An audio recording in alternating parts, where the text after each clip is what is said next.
After the recent NASCAR race, there were several moments and comments that stood out.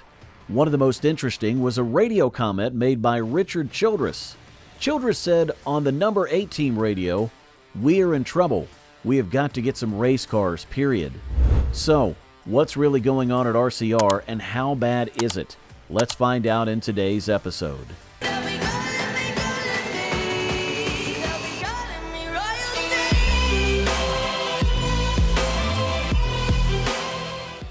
This statement was short, but gave everyone a clear message about his feelings. Even though Childress was unhappy after the race, the data actually shows that the RCR drivers in 2025, Kyle Busch and Austin Dillon, are doing better than before. If we look at their performances this year and compare them to 2024, both Busch and Dillon have improved their average starting and finishing positions. For example, Busch ended up 11th at Dover, and Dillon slid to 15th. But both have shown more consistency. Compared to last year, both drivers are finishing higher on average and are starting races in better positions as well. It's important to remember that Childress's frustration is not only with the drivers, but also with the overall performance of the team, especially the equipment and car setups. Got to get some damn race cars. I've seen enough out of our drivers and teams. We got to work on this shit.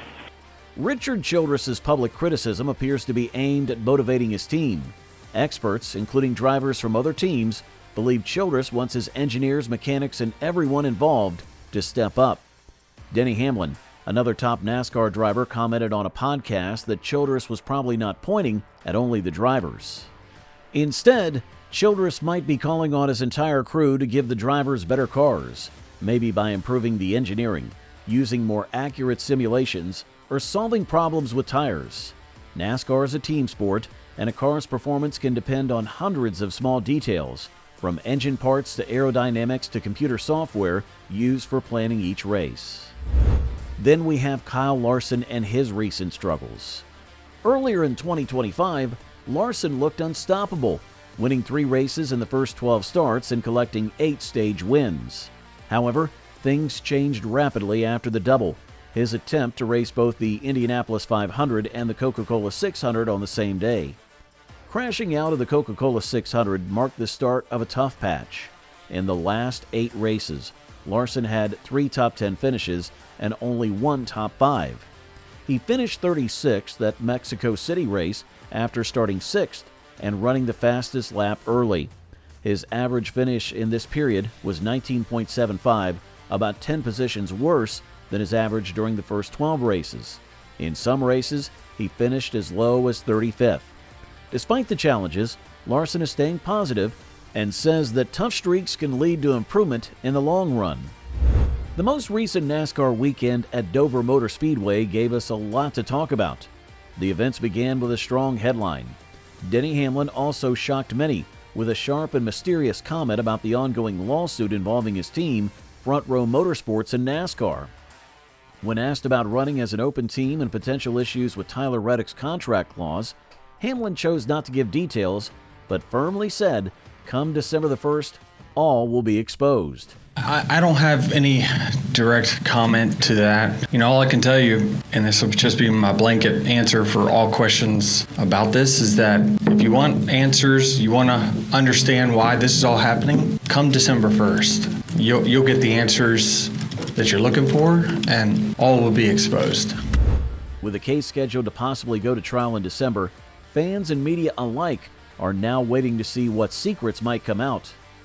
Later in the day, weather began to impact the schedule. Rain delayed and eventually canceled the practice and qualifying sessions. During the downtime, TNT used the chance to interview several drivers. One notable moment was Kyle Busch's response to comments made by Shane Van Gisbergen on SiriusXM. Shane jokingly called Busch old and scared when asked why Kyle didn't compete in the pro class of the Legends cars. I love the summer shootouts at Charlotte. I love that you're out there too. Is Brexton Busch, is Kyle's son, out there too? Yeah, he's in the younger classes though. He's a little bit young. And then Kyle's a little bit old and scared. He's in the Masters class. He doesn't race with us. So that would have been... Kyle Busch explained that at 40 years old, he qualified for the Masters division and preferred it due to fewer wrecks. He also pointed out that his car had remained damage-free and had a few wins, while Shane had crashed out in multiple pro-class races. You didn't want to race with SVG, and then Brexton's in another league out at Charlotte in Legends cars? So in Legends cars, if you're over 40, you can run in the Masters class, which I'm a professional. Yes, I race on Sundays. I get it. I should be in the pro class. Well, the pro class, you can be anywhere from 12 all the way to wherever. And there's just a bunch of these kids that are pros that get that designation that go out there and they love to just run into everything. And so I raced the pro class down in Florida earlier this year. I don't think I finished one of those pro races because I got hit every single time I was on the racetrack and got taken out. So I was like, I am not going to go run with the kids and get tore up. I'm going to go run with the old man group, and we're going to respect each other and take care of each other. Ask Shane how many races he's actually finished in the pro class this year, or how many bumpers or fenders or toe links he's knocked off in the Legends cars. You know, my car's been clean and green, and we've won a few times, so it's been much more fun having my stuff come back after a race in one piece. On Saturday afternoon, the Xfinity Series race took place, but was cut short due to rain. Still, it had its own highlight as Connor Zilch won again. That marked his 4th win of the 2025 season. At just 18 years old, Zilch is quickly gaining a reputation as one of the sport's brightest young talents. His interviews show maturity, and his performance on the track continues to back it up. Sunday's Cup Series race had even more unknowns. No practice, no qualifying, and a new tire compound that hadn't been tested. A clean racetrack with no rubber laid down due to overnight rain. Many feared a repeat of the 2024 Bristol disaster, where tires shredded throughout the race. On top of all that, this race was also part of NASCAR's in-season bracket challenge, with matchups like John Hunter Nemechek versus Ty Dillon and Ty Gibbs versus Tyler Reddick drawing attention. As the race started, the lineup was based on NASCAR's metric system. Chase Elliott started on the pole, and Shane Van Gisbergen was 6th, making his debut on the Dover Oval without any laps run beforehand. He was worried about going into the race blind, and he had a reason to be. On the opening laps, Van Gisbergen reported a problem. It turned out to be a punctured right front tire. He managed to get to pit road after several laps and rejoined the race from the back. Chase Briscoe led early, but Elliott took the lead before the competition caution on lap 35. Throughout the first stage, Daniel Suarez showed fight by racing hard to avoid going a lap down.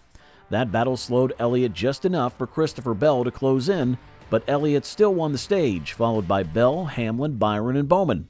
Those top 5 spots were all occupied by drivers from Hendrick Motorsports and Joe Gibbs Racing, which became a trend throughout the day. Bell ended up winning the second stage, followed by Bowman, Hamlin, Elliott, and Larson. Again, JGR and HMS dominated.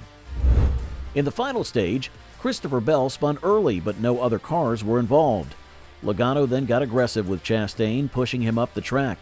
Meanwhile, team radios began discussing possible rain.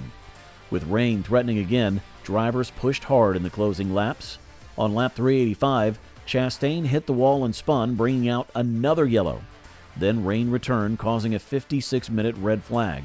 In the final laps, Bell and Hamlin battled until Bell spun again, collecting Gragson and William Byron, which sent the race into overtime. Then Zane Smith was involved in another crash that pushed the race into double overtime. On the final restart, Denny Hamlin held off Chase Briscoe to take the checkered flag. It was Hamlin's 4th win of the 2025 season. Ty Dillon, despite earlier frustrations, finished 20th, 1 spot ahead of Nemechek, which was enough for him to move forward in the in-season tournament. That means he'll face Ty Gibbs next week at Indianapolis for a $1 million prize. Now, before you leave, just don't forget to give this video a like, smash that subscribe button, and also ring that notification bell for more upcoming updates.